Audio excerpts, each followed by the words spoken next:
The Athenia was already sunk, so they took the people from... Right, that's important to know. Yeah, The ship that you were supposed to be on was hit. Was hit, and 128 people drowned. The balance of them came back to Liverpool and was put on our boat. So our boat really had 2 boatfuls in one boat. And I distinctly remember when we got into the restaurant and started to look at the menu, each waiter said the same thing: fish, lamb, pudding. That's all they had: fish, lamb, pudding. But at least we had something to eat. I also remember starting to climb a set of steel stairs, and I was on the first step when somebody shot a cannon off, and I fell off the step. Good thing I wasn't 10 steps up, but I was only 9 years old. Fell off the step, but I was all right. So do you remember when you were on this transatlantic crossing, did it seem scary to you, or adventurous, or what? It was adventurous, but it was not scary. We didn't know what was going on. Like at 9-year-olds, I mean, we knew we had left Czechoslovakia, and we knew we were on 4 planes. For instance, when we got to Vienna, we were afraid to get off our plane and onto the other plane because there were soldiers there already. Like you say, Vienna was already part of Germany at that time. So when we crossed the Atlantic, we got to Montreal safely on Yom Kippur Day of 1939. And we were met at the dock by the Steinberg family, the famous Steinberg family who at that time had a small grocery store, but later on became the big Steinberg stores in Canada. They greeted us. We weren't the only ones, of course. They greeted us, and it was Yom Kippur. We wanted to go to shul. There was 8 of us. So we were crossing the street, and my dad saw a guy that looked Jewish. So he walked up to him and said, "Bist Yid?" And the guy said, "Yeah." He says, "I'd like to go to shul, Yom Kippur. I'd like to take my family to shul." He says, "Well, it's quite a... Wait a minute, here comes a tram, and he'll take you there."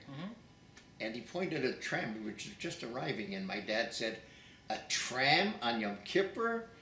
No way, we want to walk there." So he said, "Well, you'll get there for Sukkot." Needless to say, we didn't go to shul that day.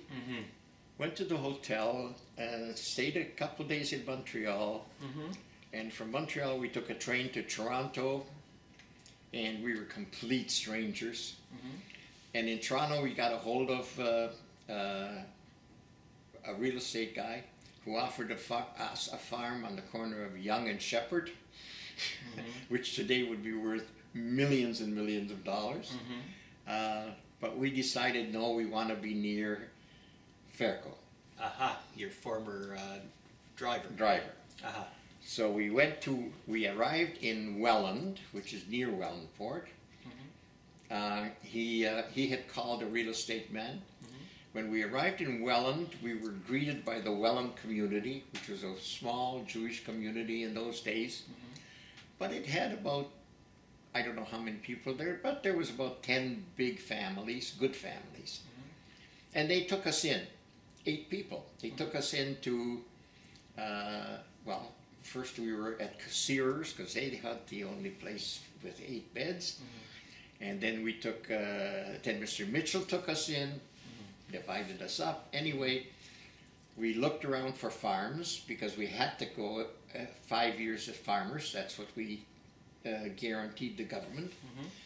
I think we were the only ones that stayed 8 years, but we were farmers for 8 years, or we stayed on the farm for 8 years. And when your father bought that farm, how much of his existing capital did that take up? He took up all his existing capital. We had $14,000, and with those $14,000, we took a $4,000 mortgage, which in those days, I still have it. In those days, it was 4%. It is again today, but it took 60 years to get there.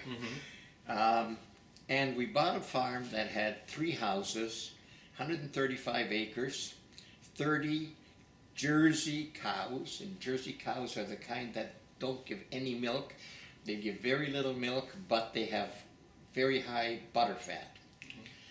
But that was part of the farm, and it had an apple orchard, and most important, it had a Czechoslovakian hired man working for the former farmer, and he was paid $60 a month, plus room and board. And just to let people know, this was in Thorold, which is really quite a rural area. It was in the middle, it was 3 miles from Thorold, in the middle of Welland, Niagara Falls, and St. Catharines.